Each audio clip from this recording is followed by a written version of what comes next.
You and I have unfinished business.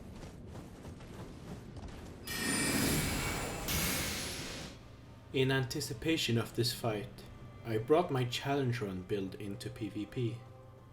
As much of a mistake as this certainly was, I made notice of my opponent's reaction to this playstyle, and after a lot of research and careful calculations, I was able to determine that players intentionally avoid hazardous effects. Well, that's interesting, I thought to myself.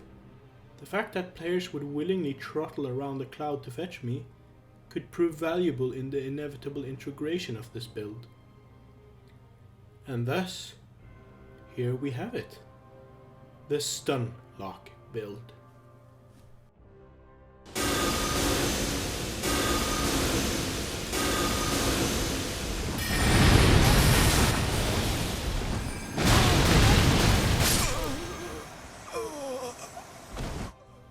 Like the display shown here, the concept revolves entirely around stun locking your opponent as much as possible. But unlike the unruly mages of the current meta, this build doesn't need Stars of Ruin. In fact, it benefits by entirely using its lesser counterparts, Star Shower and Ancient Death Rancor.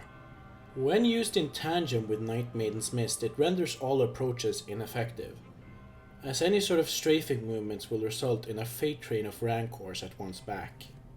And once disrupted, it'll cause a stun lock that will guarantee another safe cast of the Rancors. The cause of this disruption relies on what the opponent does next. However, it'll have little to no bearing, as no matter what they do at this point, they'll face some sort of repercussion.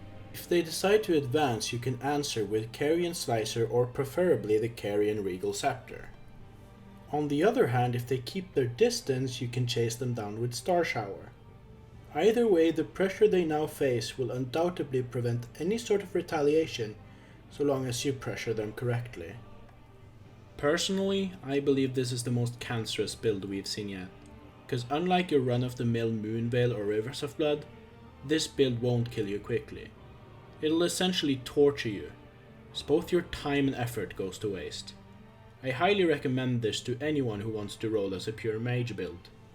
It uses an abundance of spells, talismans, and debuffs that will display on your screen now.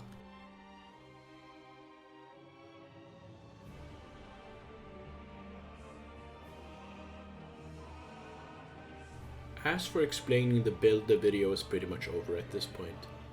However, for those of you who saw and supported my last video, I will take the remaining time to show my appreciation to you by showcasing the few remembrance bosses I had left from the previous challenge run. This includes Moog, Placidusax, and Melania.